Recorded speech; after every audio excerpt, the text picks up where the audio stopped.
लौड़ी भैया और लौड़ी मांगा फुंदरवा रे। अरे हम तो जाथन गोवर्धन खुदाला की माता पिता के दुलारवा रे।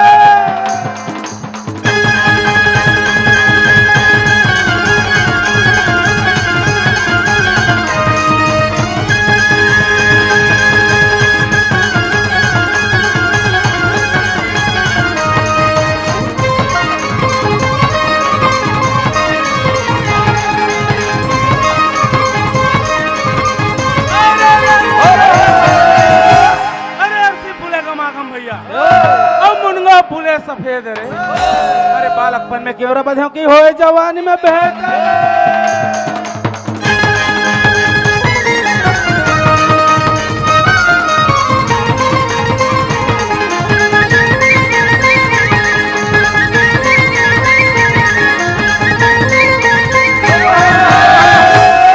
रामनगर यहाँ राम के संगी अब से गंगा के तीर हो।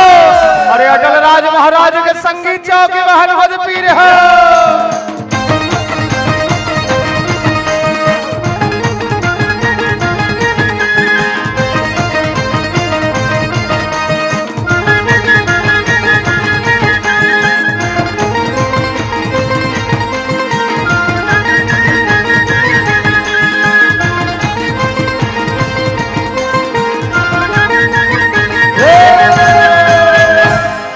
एक दल रहेंगे हाथी घोड़ा संगी और एक दल रहेंगे ऊंट रे। एक दल रहेंगे मोर रंग झरोखा के चमके चारों कूट रे।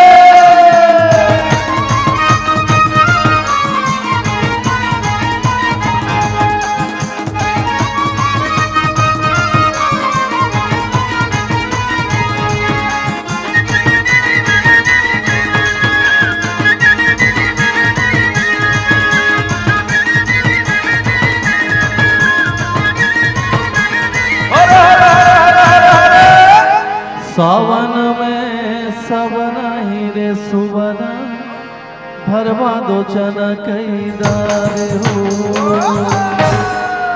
बालापन में तोला गो दिखेला रे सुबना बाढ़े में कबई हो काम।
ठाकुर जो हारे राय हन संगी औ पान सुपारी के कोरा रंगे महल मां बैठो न मालिक राम राम के बेरा।